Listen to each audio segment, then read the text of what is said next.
Hello students, once again I am Ajay Chauhan. Wish you a very beautiful, cheerful and hopeful morning. Today again we start the class 12 chapter 4 determinant. Actually yesterday I told you that chapter was finished, but this is my mistake that one important topic is left, and that is very easy topic, okay, but always 2 marks or 3 marks question always in any exam comes from that topic, and the topic is solving of linear equation with the help of A inverse, or it is also called matrix method. As you solve the linear equation in class 10th, pair of 2 and pair of 3 also, okay, so this topic is left. Now let's start. Okay, so now my dear student, mathematics class 12th chapter 4 determinants, and topic is, this part is, last part is left only, last means the linear equation system. Topic is solution of system of linear equation using inverse of matrix, okay, and this method is also known as matrix method. इसको matrix method भी कहते हैं, और जैसा मैंने बताया था कि इसका एक क्वेश्चन 2 और 3 मार्क्स में हर साल एग्जाम में ज़रूर आता है, लेकिन है बहुत सिंपल, क्योंकि आप 10th में लिनियर इक्वेशन पढ़ चुके थे, वही काम करना है, तो निकालना वैल्यू है केवल मैट्रिक्स की मेथड से निकालनी है. तो देखो मैं आपको बता देता हूँ पहले. सबसे पहले सपोज मैंने एक इक्वेशन ली, 3 इक्वेशन है, a1x b1y plus c1z equal to d1, a2x b2y c2z equal to d2, a3x b3y equal to c3z equal to d3.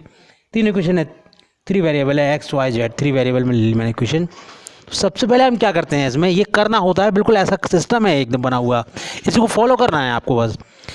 a equal to तो जो हो जाएगा a1 a2 a3 मीन्स पहले equation के coefficient x के, a के second column में आ जाएंगे y की कोफिशिएंट तीनों इक्वेशंस के b1 b2 b3, और a मैट्रिक्स के थर्ड कॉलम में आ जाएंगे z के कोफिशिएंट c1 c2 c3. ये आपको करना पड़ेगा हमेशा. x इक्वल टू आपको x y z, जो वेरिएबल दिए हैं x y z जिनकी वैल्यू निकालनी है आपको, वो x y z आपको x equal to x y z लेना पड़ेंगे.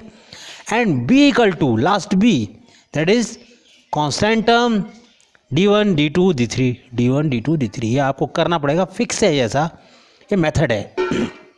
So then the system of equation can be written as, this is a, you know very well, a into x equal to d.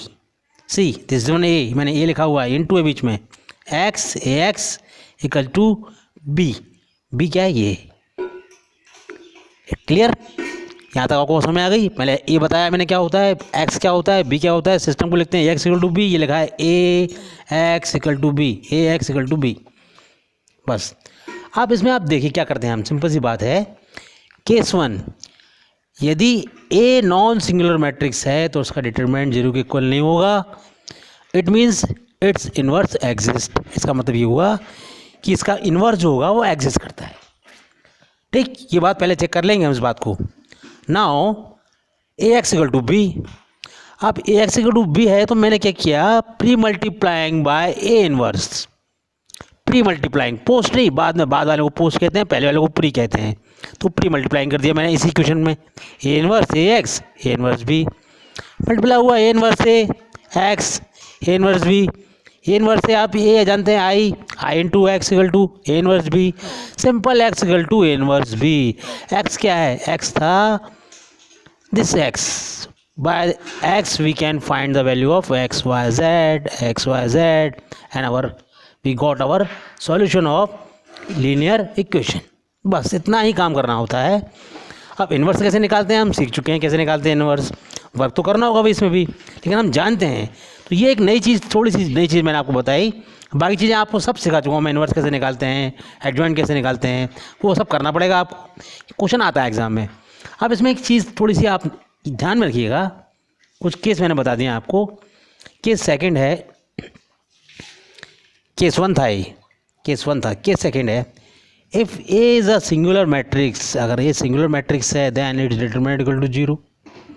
In this case we can calculate adjoint B. If adjoint A into B, sorry adjoint A into B, if adjoint a into b is not equal to 0, zero के equal नहीं आता है, then the system of unique of equation is called inconsistent. Inconsistent का मतलब समझते हैं आप?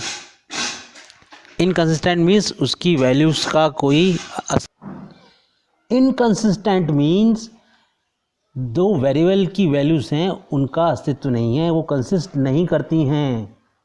जो आप जानते थे, ऐसा आपने 10th में पढ़ा था इनकंसिस्टेंट के बारे में कि a1/a2 = b1 not equal to b1/b2 case में यूनिक होता था, और एक नो का केस होता था, और एक मैनी सॉल्यूशन केस होता था। तो ये इनकंसिस्टेंट का मतलब मैंने आपको बता दिया।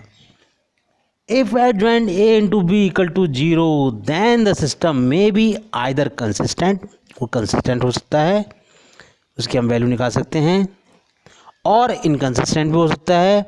According as system have infinity many solution होगा तो कंसिस्टेंट कहलाएगा। कंसिस्टेंट का मतलब x और y की वैल्यू का अस्तित्व है, यूनिक है, एक वैल्यू फिक्स वैल्यू है या मैनी है तो अभी कंसिस्ट करती हैं, मतलब x और y की वैल्यू तो हैं, और इनकंसिस्टेंट मीन्स x और y की वैल्यू नहीं है, मीन्स नो सॉल्यूशन।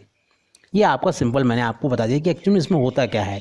बाकी सभी चीज़ें आप जानते हैं, इन्वर्स कैसे निकालते हैं, ये सिंपल सा काम करना है। ये चीज़ आपको ये चीज़ याद रखनी है, और आपको एक ये चीज़ याद रखनी है, बस इससे पूरे क्वेश्चन आप सॉल्व कर सकते हैं। मैं आपको बताता हूँ कि क्वेश्चन सॉल्व कैसे करते हैं। Now first I give you the example of linear of equation of two variable of two equation. Solve the system of equation 2x plus 5y = 1, 3x plus 2y = 7. This is first equation and this is second equation. As we know this system can be written as, हम जानते हैं, सबसे पहले हम लिखेंगे ax = b और हम x = a inverse b निकाल देंगे। अब ax = b हमने लिखा, ठीक है। अब ये बात बताने की नहीं थी, लेकिन पहली बार कर रहा हूँ इसलिए बता रहा हूँ आपको कि a = क्या हो जाएगा। यहाँ पर टू वेरिएबल में तो x1 x2 a1 a2 2 3 और आपका b1 b2 यानी 5 2 ये तो हो गया आपका a। अब x = क्या हो जाएगा आपका? x में आपको वैल्यू निकालनी है, वैल्यू x और y की, तो x और y हो जाएगा x = सिंपल सी बात है। एंड b = क्या हो जाएगा? b = आप जानते हैं कांस्टेंट टर्म होती हैं, और b = हो जाएगा कांस्टेंट टर्म का मैट्रिक्स। कांस्टेंट टर्म आप देखते हैं 1 और 7 हो जाएगा। इतनी बात आपको पता है, ठीक। अब हम निकालते हैं क्या? Determinant a। डिटर्मिनेंट a की जब वैल्यू हमने निकाली तो हमने देखा डिटर्मिनेंट a हमारा निकला 2 3 5 2 है a, तो डिटर्मिनेंट आपको दिख रहा है, ये आपका आ गया -11। -11 आया। यहाँ पर थोड़ी सी लाइन लिख देना, that is not equal to 0, so it has unique solution।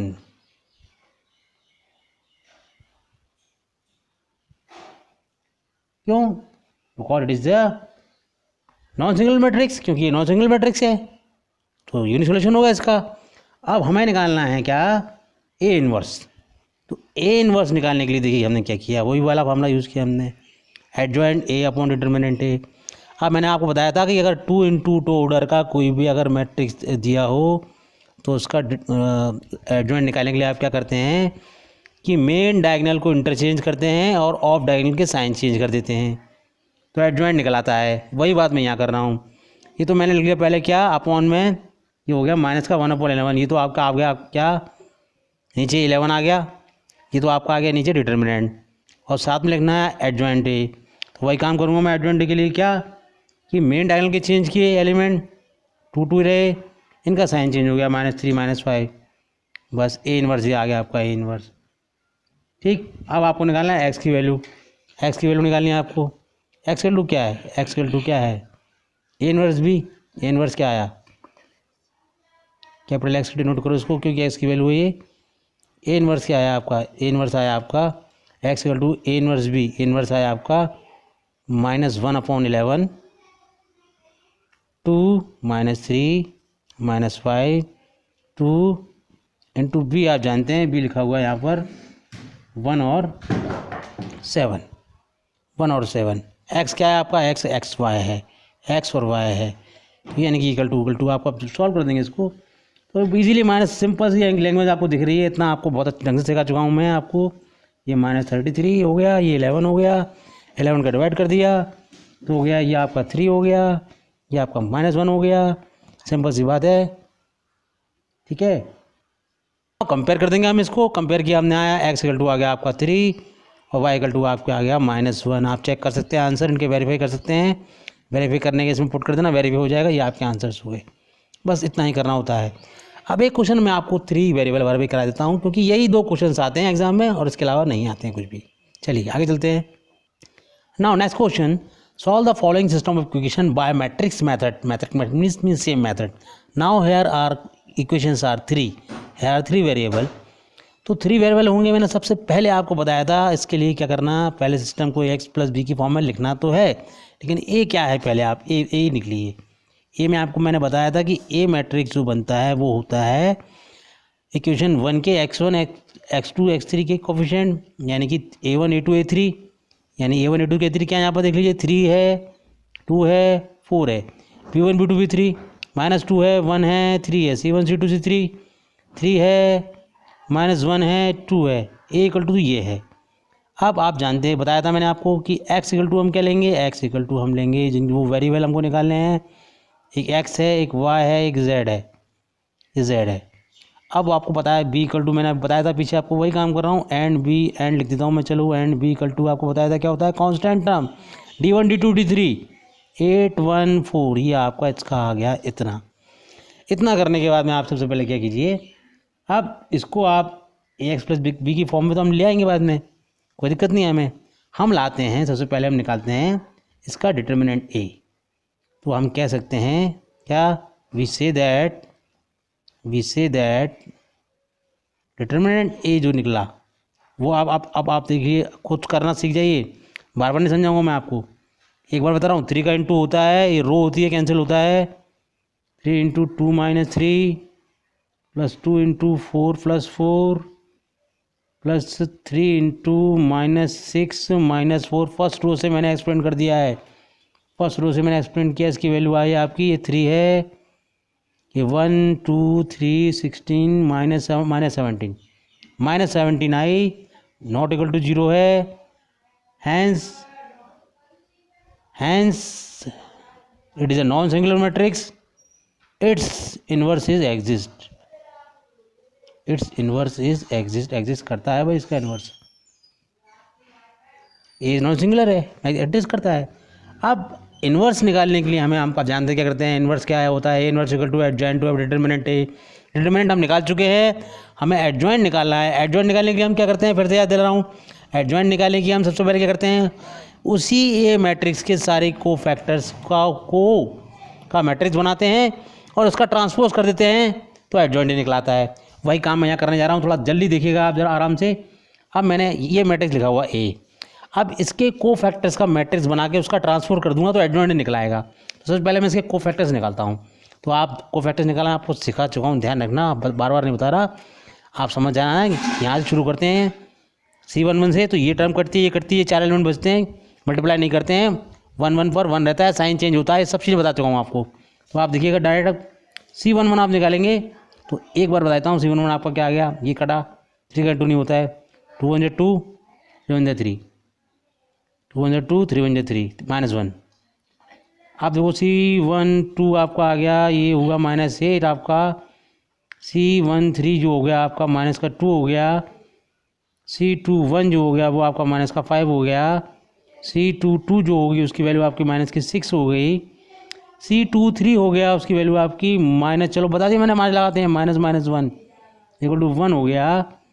C31 की वैल्यू जो आपकी हो गई वो होगी -1 हो गई, और C32 की वैल्यू आपकी ये हो गई, ये इस तरह ये 9 हो गई, और C33 की वैल्यू आप जल्दी दिमाग लगाइए, ये हो गई आपकी 7। और मैंने निकाला एडजॉइंट है। तो हमने बताया था आपको, मैंने फिर से बोल रहा हूँ, मैं रिवाइज करा रहा हूँ आपको, बार बार इसलिए करा रहा हूँ कि जिससे आपको समझ में आ जाए। इसके कोफैक्टर्स का मैट्रिक्स पहले बनाया, वो आया -1 -8 -2 -5 -6 1, और यहाँ पर आया आपका 1 3 1 -1 है, -1, और आपको आया 9, और ये लास्ट में बचा आपका क्या 7। इसका ट्रांसपोज अगर हम कर दें, ट्रांसपोज कर दें तो हमें मिल जाता है। अब इसका ट्रांसपोज भी कर दिया हमने। ट्रांसपोज भी रो को कॉलम में चेंज करना, हॉरिजेंटल लाइन रो होती है, वर्टिकल लाइन कॉलम होता है, ट्रांसपोज कर दिया। क्या है ट्रांसपोज में? -1 8 -2 -5 -6 1 -1 9 7, ये आपका एडवेंटे निकलाया, एडवेंटे। अब मुझे क्या करना है? मुझे कुछ नहीं करना है, मुझे सिर्फ रिलेशन में पता है x = b होता है, मुझे निकालना है x निकालना है। अब इसका इन्वर्स निकालने के लिए हम जानते हैं इन्वर्स कैसे निकलेगा इसका, इन्वर्स निकाला हम जानते हैं, इन्वर्स हम निकाल लेंगे। तो डायरेक्टली हम लिखते हैं सीधे x = a इन्वर्स b। तो x = a इन्वर्स निकलते हैं, एडवेंट ए अपॉन डिटर्मिनेंट ए। एडवेंट ए हम निकाल चुके हैं और डिटर्मिनेंट ए हम निकाल चुके हैं। तो ये आ गया आपका -1/17 इंटू डिटर्मिनेंट ए के लिए आपने लिख दिया आपका -1 -8 -2 -5 -6 1 -1 9 7, इतना आपका हो गया। और इंटू बी का भी इंटू कर दिया 1 2 3। सिंपल कैलकुलेशन है, ये आपको बहुत अच्छी तरह सिखाया मैंने, हर बार वीडियो में किया आपने। एक्स क्या है? एक्स जो वेरिएबल है, वेरिएबल फॉर्म लिख दिया, एक्स वाई जेड की फॉर्म में लिख दिया इसको, एक्स आ गया। ये -1/17। चलो थोड़ा और कैलकुलेशन बढ़ा देता हूँ आपको समझाने के लिए। इसका मैंने मल्टीप्लाई कर दिया, मल्टीप्लाई करेंगे तो आप ये आप सिंपल दिख रहा है आपको, ये आ गया आपका -17 आएगा, -34 आएगा, -51 आएगा। 70 से डिवाइड कर रहे हैं चूँकि हम इसको, और साइन भी माइनस का है, तो इक्वल में आ जाएगा आपका क्या 1 17 2 जा 17 3 जा 1 2 3 आ जाएगा आपका। आप इन दोनों को कंपेयर कर रहे हैं, सीधी सीधी बात है। यानी कि सिंपल एक्स की वैल्यू हो जाएगी 1, वाई की वैल्यू आएगी 2 और जेड की वैल्यू आएगी 3। ये एक क्वेश्चन 2 और 3 मार्क्स में ज़रूर आता है, और यही काम आपको हर एक क्वेश्चन में करना है, चाहे 100 इक्वेशन करें चाहे कितनी भी करें, हर एक क्वेश्चन में यही काम करना है आपको। एक नोट छोटा बता दूं आपको कि in this chapter we restrict to system of linear equation having unique solution only. हम सिर्फ यूनिक सॉल्यूशन को ही करेंगे, आपको ऐसा ही क्वेश्चन मिलेगा, ठीक है। और नो या उसका मिलता है तो आपको कंडीशन में बता चुका हूँ। तो एक चैप्टर आज फिनिश हुआ। Okay, I request you once again my dear student, please share करना, लाइक करना और सब्सक्राइब करना ना भूलें। Have a nice day, thank you.